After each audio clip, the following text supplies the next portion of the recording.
The Spin-off Podcast Network.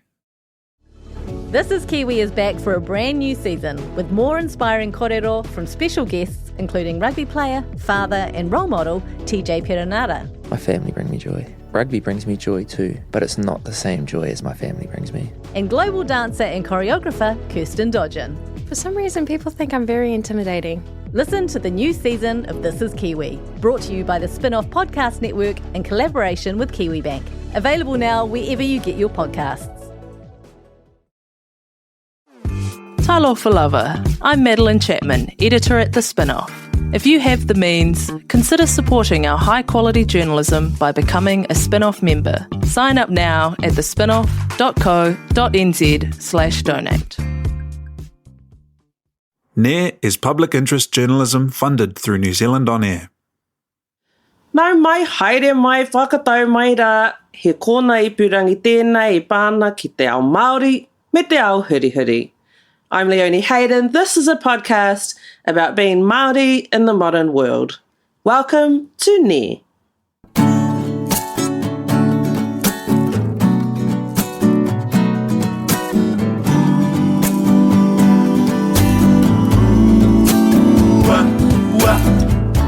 I ngā iwi katoa, nei rā te mihi kia koutou, tēnā koutou, tēnā rā tātou katoa.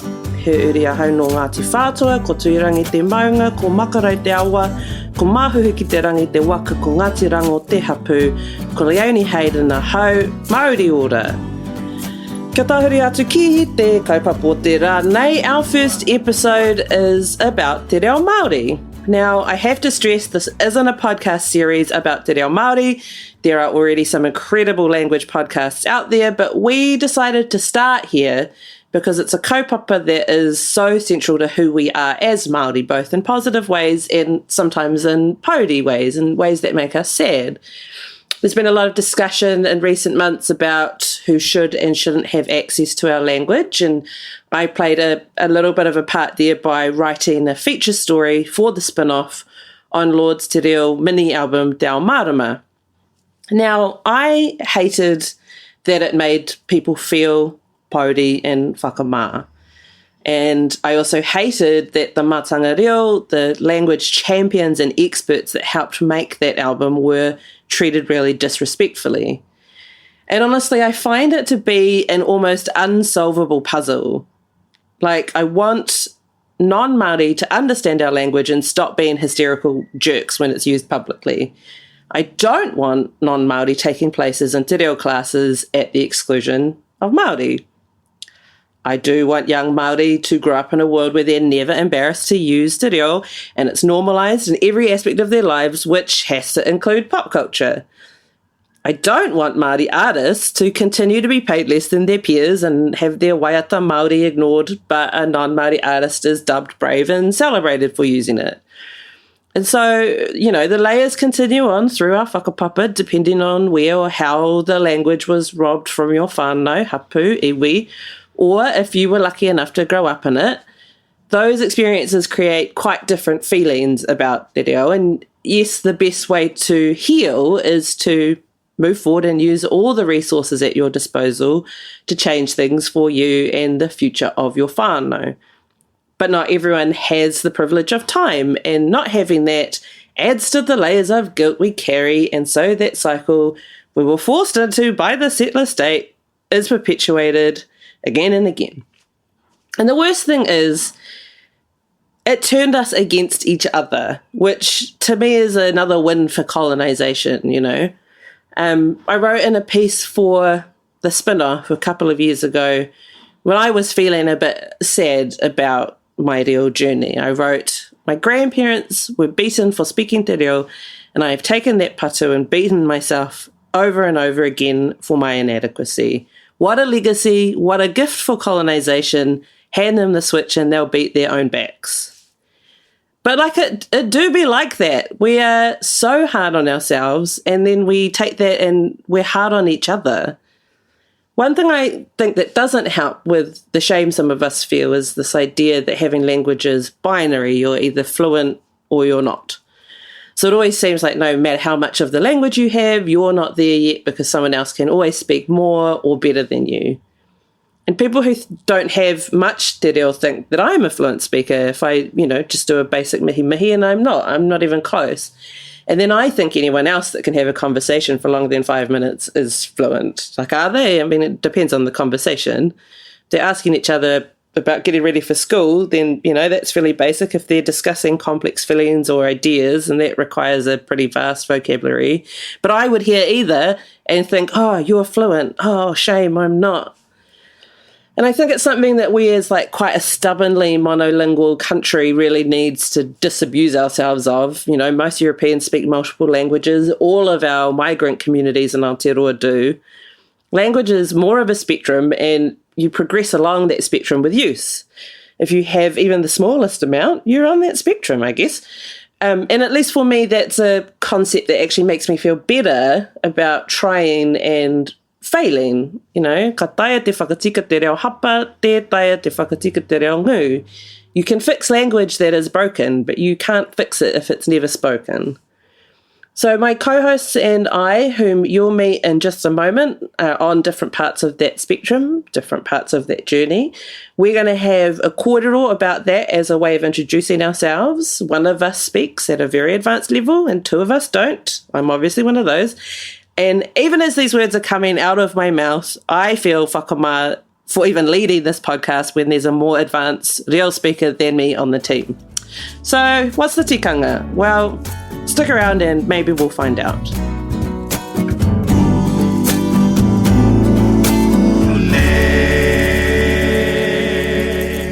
No mai hoki mai anō. It really is my greatest pleasure to introduce my friends and my co-pilots on this kaupapa. Meriana Johnsen no Ngai Tahu me Rangitāne is an award-winning journalist and broadcaster whose voice many of you will recognise from her incredible work at RNZ, where she was a major component in helping to reframe Te Ao Māori news for the state broadcaster. It's not easy to pull a waka of that size around with its massive, predominantly Pākehā audience, but her work covering issues like ihu mātau and oranga tamariki brought a long-absent Māori lens to current affairs in the mainstream, and I think she's been absolutely instrumental in moving the dial there. Also joining us on this haerenga is Te Kuru o te Marama News no Ngāti Porou me Ngāti Rangitihi. He's a multimedia content creator who can do all the things. He films, he edits, he hosts, he narrates, he writes, he translates. Te Kuru is currently director of Mātahi Media, but before that was a journalist with Māori Television for 5 years. His real videos and astute lens on social issues on Instagram have also earned him a huge following. So go over there, give him a like and learn a thing. Aku mehi kia kōrua, no ki te hōnore e hikamā. Meriana, kia ora. Kia ora kōrua, o tērā, kia ora koutou. How exciting! Ko tai te wā, our first podcast. Super excited to be part of this project. You said all the nice things, so I don't have any really much more to add. I was at RNZ for getting close to 4 years. It was definitely a good solid 3, which was amazing. With news journalism, with all of its raru, it's a difficult, hard job, but you get access to the most amazing people and you get to be a part of the most amazing events like ihu mātau, life-changing. You guys had an awesome team over there as well. We had such a cool team. Shout out Taniwa, Mani, miss you guys. They've got Motani in the team now, so we're gutted about that now. We had all wahine hard for a while. Powerhouse team, and just love being part of a group of driven, passionate wahine who just, want to improve how the mainstream tell our stories, and also take back our rangatiratanga to tell our own stories, because, I don't need to tell you guys, that's been just sadly so absent from the mainstream for so long, just us telling our own stories. Right. It shouldn't be new, but it is still. Yes. Kia ora te Kuru. Welcome. Kia ora. Tēnā kōrua. Tēnā tātou. Kia ora hoa. Kia ora. Welcome to the team. Welcome to the Near Posse. Yeah, thanks for that amazing intro. Got to live up to all that now. But no, really, nōku te waimari e kua whai wāhi atu ki tēnei pai kōrero. hei whakatinana I te ira tāne I tēnei o ngā rōpu, engari mihi ana ki a kōrua. I a kōrua mahi, I te ao papaho, tātou e whakapono kaha nei ki ngā hua ka puta, ki te whakapuaki I ngā whakaaro o te ao Māori. So yeah, really happy to be here and looking forward to getting into some good kōrero. Hi. So we're going to be sort of changing up what combination of the three of us appears on this podcast over its lifetime. Sometimes you'll get all three of us, sometimes that you'll get two of us. You might even only get one of us if the other two are feeling lazy. But we are all on this waka together. But we are, as I sort of mentioned at the top of the podcast, we are at quite different stages on our reo journey. Te Kuru, you are obviously our expert. And then, Meriana, where are you at?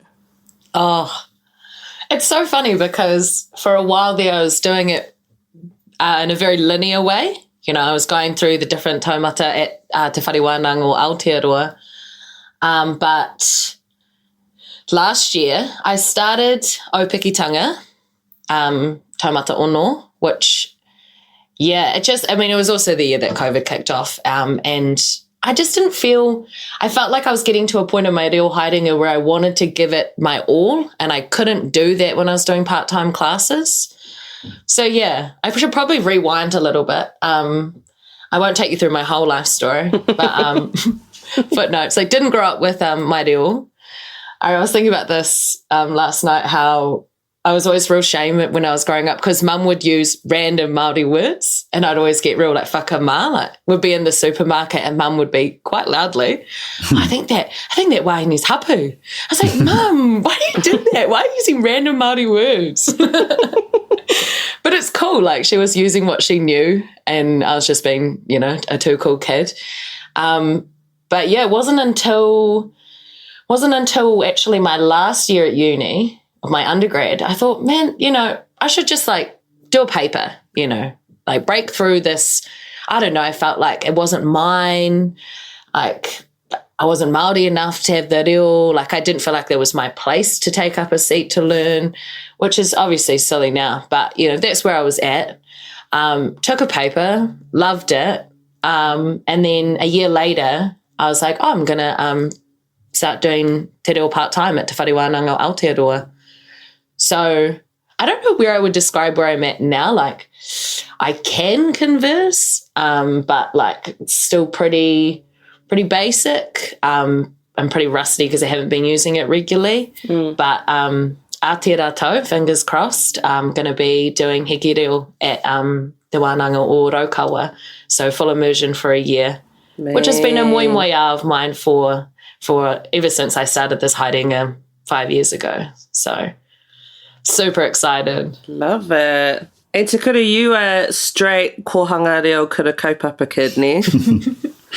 Not that that's like a straightforward pathway, but yeah, very lucky to be to have been brought up in the movement.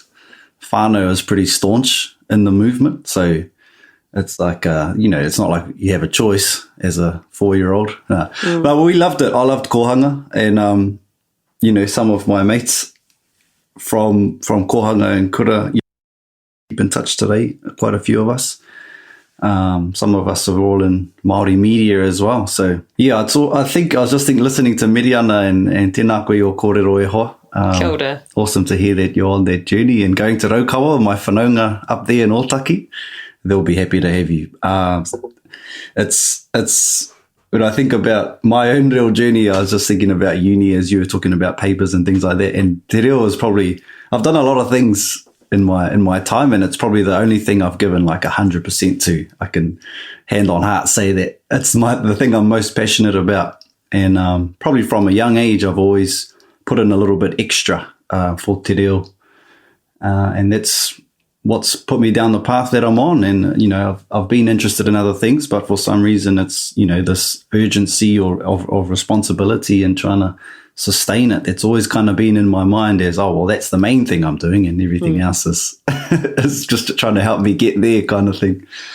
So, yeah, I love te reo. I love the way that it articulates our whakaaro in the way that's, natural to me. I wish I had learned other languages as a young fellow. I tried. Our kura was pretty big on Spanish because one of our women's hockey team, my sister's team, they were much older. They went to Argentina, so there was this big period where they learned Spanish, and Mum went with them, and they're all speaking Spanish and stuff like that. But that didn't stick with me when I was at high school, unfortunately. But just how languages opens up is what I'm talking about. How it opens up your perspective to the world, and there are people out there that can learn, can speak 9 languages. So it's just really trying to connect to other cultures through language, and I just find that te reo is a constantly evolving journey, and the more I learn, sort of the less I know kind of thing, but it brings you sort of that deep connection to Aotearoa because our reo is unique to this place. So I wouldn't say I'm an expert. I think that's relative, whatever room you're in. So we don't throw around that term too much. Aye, that's true. And I sort of talked about that a little bit earlier, that we do tend to think of language, te reo Māori, as a binary, you have it or you don't have it, which I personally think is a really unhelpful way of thinking about it. It's ingrained in me. I do kind of feel that way, but I know that it's not helpful to feel that way. Because, as you say, it's all relative, and it means you're always going to think someone else has it and you don't, no matter how much you have. You wrote your thesis on reo in the home. Can you tell us a little bit more about what the thinking behind that is? Well, first of all, I would urge caution before anyone does that much academic study. No, you have to be really passionate about it. Yeah, right, masters, eh? Was it 20 to 40,000 words?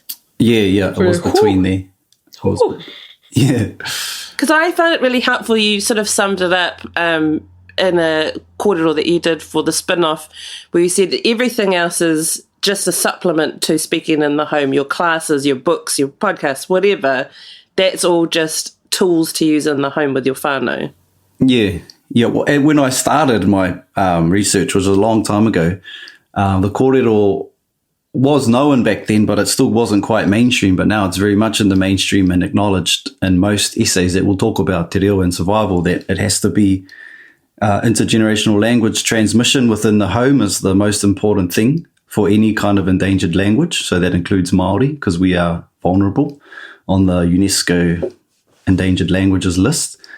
We are either endangered or vulnerable. It's hard because they're not taking stats anymore in the New Zealand census, but we know that reo within the home, I think they stopped. 2013 was the last time they stopped. Was that because they butchered the census? I'm not going to get too political. I don't know. Well, it might be because it shows, the lack of, that we're an underserved community. Lack of funding.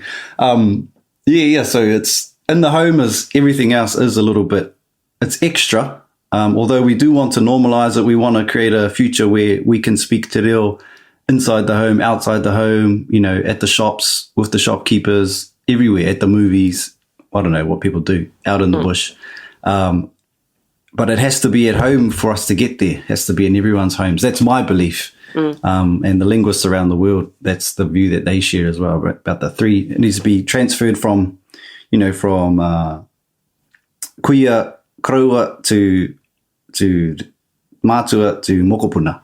So 3 generations, and then it's secure according to the experts. Oh, no pressure. Yeah, hard. And what do they say? Takes 1 generation to lose a language, but 3 to get it back, which is exactly what you're saying. So for so many of us, when that tie has been severed, naively when I started my reo haerenga, I thought, I'm going to be matatau one day, and then that I would have brought reo back to my whānau, but it's so much more than just you as an individual going out and learning the reo. You then have to teach it to your tamariki. They have to speak it. Then they have to teach it to their mokopuna. And you hopefully are alive to see that intergenerational link restored. But it's such a big part of the bigger picture that I think when you start out, you often don't consider, which is why I loved your kōrero te kuru. It's this is bigger than just you. I mean, it has to start with you, but it also needs to carry on to really bring the reo back to what it once was. Well, so after the break, we are going to have a chat with our very first manuhiri on this podcast. She is going to talk to us a little bit about her reo journey, about sharing the reo with others in real life and on social media. So we'll see you after the break. Do you find it hard staying optimistic with all the financial news in the media? I'm Bernard Hickey, and on my podcast, When the Facts Change, I'm here to help you navigate the ever-changing landscape of economics in Aotearoa. So join the conversation every Friday on When the Facts Change, brought to you by the Spin-Off Podcast Network in partnership with KiwiBit. Kia ora, this is Toby Manhire, here to urge you to tune in to Gone by Lunchtime, a podcast with me, Annabelle Lee Mather and Ben Thomas, tackling the world of New Zealand politics, from policy to polling, from scandal to psychodrama. Listen to Gone by Lunchtime, brought to you by the Spin-Off Podcast Network, wherever good pods are sold.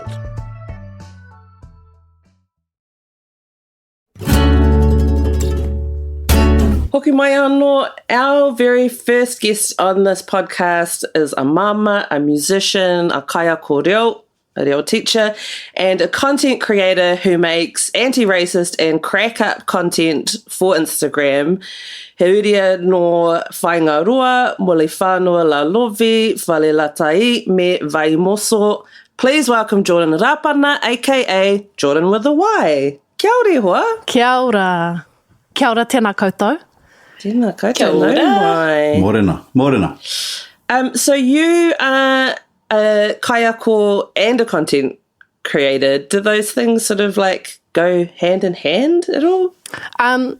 Yeah, I guess so. I actually got my kayako job after I made a few videos, so I was kind of lucky in that sense that I'm not deemed too inappropriate for the workplace. Because I think some places are a bit like iffy, but I think it aligns with I think my bigger picture, like anti-racism, tino rangatiratanga, mana motuhake, that kind of stuff. So yeah, I think it aligns. And whereabouts did you start? Were you sort of raised with the reo? No. I grew up in South Auckland. I lived in Wellington for a little bit. My dad was actually adopted. He was whāngaid out because my nana was just really young when she had him. My nana's Pākehā, my papa is Māori.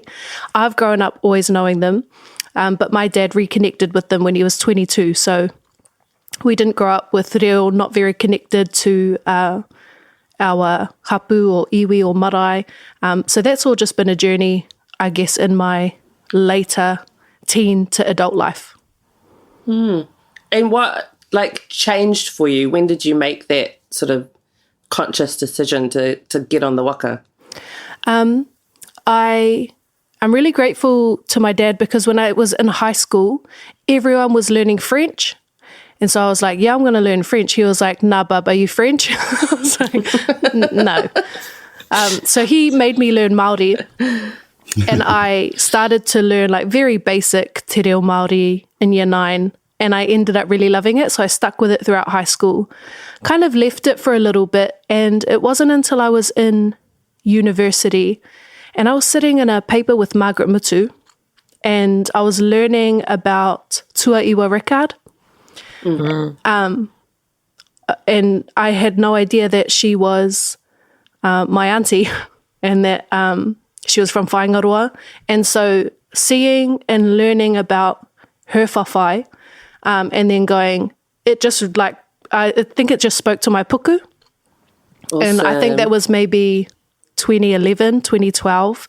And so since then, I've just been on a massive journey of firstly reconnecting home and then went to a full immersion kura in 2019 just to kickstart that reo reclamation journey. So I started off as a tino amateur and now I'm just an older amateur in te reo Māori. Yeah, it's that immersion space is sort of what we're all chasing there. That's what you're sort of heading into next year, Meriana. I'm trying to. Cool. I didn't get into the school that I wanted to go to, so I've got to make other plans. Yeah. But really requires a lot of time privilege, ne? Yeah, definitely. So I was lucky that I had a lot of time. And actually, me and my husband tried to do it together, but it just wasn't possible for us. We needed someone to make money because we got 2 sons as well. So if you do have the time privilege and the money privilege and you can do a year, 100% do it, but it's not the only way to reclaim. And I think I learned that actually this is a lifelong journey. You know, I went in really naive thinking, I'm going to reclaim my reo in a year. And now I'm like, I'm in this for the long haul. Yeah.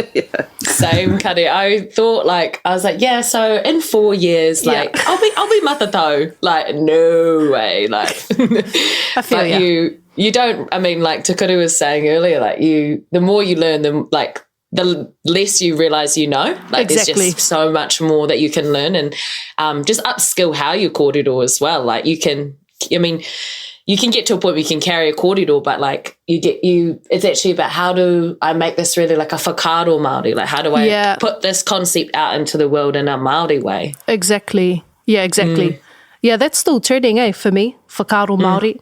That's been the biggest thing, I think, since establishing basic sentence structures is now turning toward, I think, whakaaro Māori, and I'm noticing the small changes, and even talking to my son because he goes to kohanga, so the way he thinks is so different to how I think, and it's a real teacher to me. Tahu. How important did you feel like doing full immersion was for you? Like how much did that level up your reo? Like do you think you'd be where you're at without doing that, going on that haerenga? I think immersion in any sense, whether it's a year or a week or a weekend, whatever, I think immersion accelerates your learning. Anytime that you're able to be immersed in anything, not just reo, like any learning, will completely accelerate the learning. So it was definitely a very fast-paced type of learning for me, and then we quickly implemented that at home. Kōrero Māori at home and with our boys. So it's been the best strategy for me and for my whānau and for the way that we are doing the reclamation journey. And then I'm aware of other friends who just incorporate kupu Māori, like a new kupu Māori every day or every week that they just consistently use. But yeah, immersion for me was it and still is it. Okay. Speaking of te kupu o te rā, you and your brother made some really crack-up content for Te Wiki o Te Reo. Yes. It was naughty. It was very funny. Videos like talking to people about the difference between ude and udi, not to get them mixed up. What was the motivation there for making sort of instructive, educational type content, but making it a little bit on the nose? Yeah, I think because those are mistakes that we make all the time. And both my brother and I, we teach the same class. So we have good energy. I think we just wanted to bring the energy that we have in our classes and just kind of spread it to the people. Just on common mistakes that we all make, just to make it feel, I don't know, fun and funny. Because I think when people attach good feelings to something important, maybe they're more open to wanting to learn or to take something a little bit more seriously. When it feels judgment-free, Aye. How do you do that, Ewa, as a kaiako? How do you, because correction is a big topic these days, being the ability to be corrected or, learning how to correct people on the other side of it, learning how to correct people without takahi te mana tangata. So what are your kind of rautaki that you use as a kaiako, you and your brother, to correct people without sort of trampling on their dreams? Yeah. Oh, yeah. And it's definitely something that has to be super intentional. So for us as kaiako, we don't do the correction for quite a few weeks. Our thing is just kōrero. Use whatever kupu you know, however you know to use them. And as we're teaching sentence structures, we just find a bunch of different ways for our students to use them.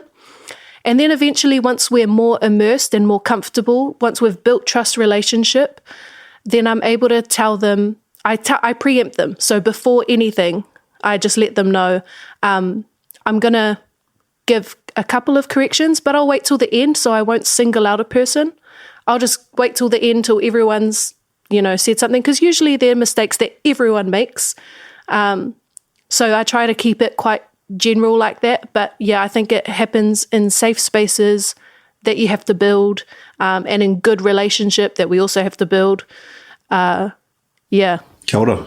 But it is hard. It is hard, I reckon.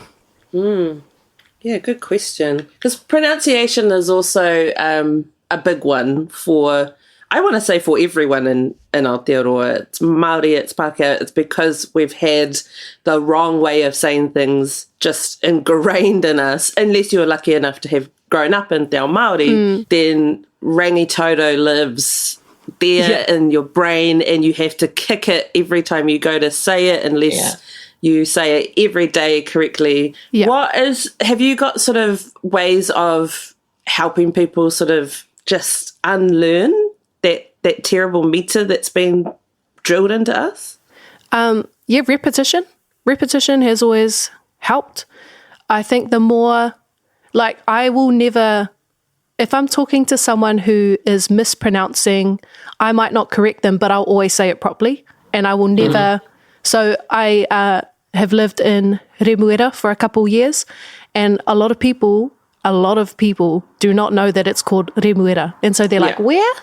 And I'm like, it's by Newmarket, Remuera, and Remuera, Remuera, So I just, I just keep saying it properly. Repetition. It's like the old passive. The passive correction, It's like, I'm going to correct you. I'm not going to make it obvious I'm correcting you. Yeah. But then the worst is when they just say it back to you with the, terrible pronunciation again. And almost, to me, it feels sometimes like defiant. So I was like, no, this is how I say it. I'm like, okay, whatever. I give up. Yeah, Tyree Plains. Tyree Plains. I grew up on the Tyree Plains. I lived in Orake for a while, and Oraki. I actually didn't realise that Oraki and Orake were the same place. Yeah. I thought Oraki was a whole other suburb somewhere else. I didn't know Kiratahi was Karioitahi. I did not know. I would have thought, is it Kiratahi? No. Some of these mispronunciations, One of the big ones is Lake Canary. Have you guys heard of that one? No. Carl? Lake Canary. It's Kaniere. Oh my God. But it almost, kei te Waipounamu. It's like near Hoki Tikaways, I think. Yeah. Oh, yeah. Tikawara is the one for me. Tikawara. Te kaupata. Anyway. Oh my God. Are Tikawara and Te kaupata the same place? Yes. Oh my God. So brilliant, Paraparam, Paraparaumu. Yeah. Mind blown. I feel like we could go in so many places with these. We could just go on a hikoi around Aotearoa doing this. Shoot, that really blew my mind. And one last thing that we're going to talk about. So we touched on it just before, but Te Wiki o Te Reo, I just think its existence is a really interesting thing, because Meriana and I have sort of talked about this before. We're not 100% sure we understand who it's for, what it does. What are your thoughts on sort of it existing versus it not existing, and what does it actually do for our people? What does it do for Māori? Yeah. That's a big question, Just a light one to... you got 2 minutes. I think Te Wiki o Te Reo Māori, for me, before I had my reo, was very important. And I can't say who it's aimed at. Maybe it's aimed for everyone. Maybe it is aimed at everyone. And I think once you are on the receiving end of it, it's just what you do with it, It's how you participate, how you choose to engage. I choose to make the most of it, because I think celebrating Te Reo Māori in every space is amazing, and it works for my whānau. So I am very much about, celebrating. And I think we get such small ways and spaces to actually celebrate being Māori and to celebrate our language in terms of the mainstream, in terms of Aotearoa Whānui and what we're mostly surrounded by. Anything for me that highlights and celebrates and elevates Te Reo Māori or or anything to do with te ao Māori is a win.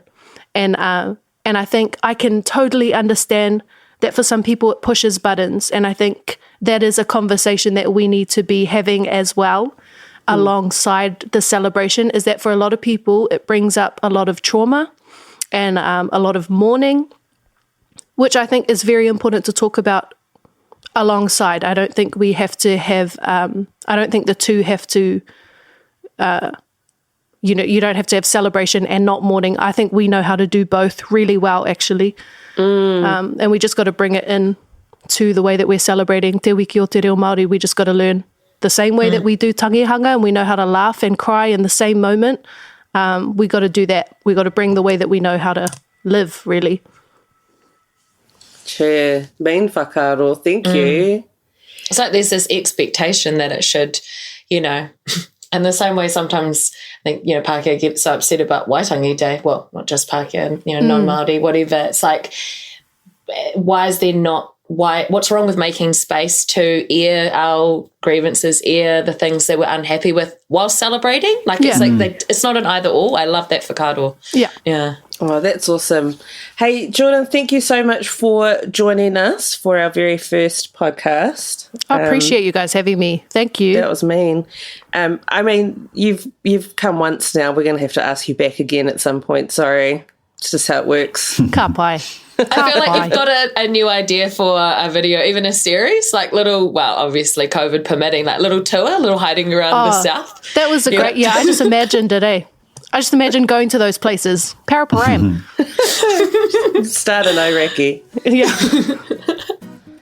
Aku mihi kia koutou. Thank you so much, Jordan, for being our first guest on our podcast. You can go and find her on Instagram. It's Jordan with a Y. Give her a like. You're not going to regret it. Thank you to my co-hosts, Meriana and Te Kuru. Massive shout out to our producer, Te Aihe. Also thanks to Te Aihe and Maka Pohatu for our awesome theme music. It's made me very unhappy about being in lockdown and not having sing-alongs in the garage with my mates. Massive shout out to Zoe Hall for our artwork, for the Near artwork. Come and find us on Instagram so you can see her incredible work. We are Ne Te Ao Māori Podcast on Instagram. And check back in 2 weeks' time on your favourite podcast provider, where we'll have a new episode for you. Until then, hei a kua nei. Ne is public interest journalism funded through New Zealand On Air and brought to you by the Spin-Off Podcast Network. It was hosted and researched by Leonie Hayden, with Te Kuru Jews and Meriana Johnsen. Ne was produced by Te Aihe Butler, with senior production from Jane Yee and project management from Mark Kelleher.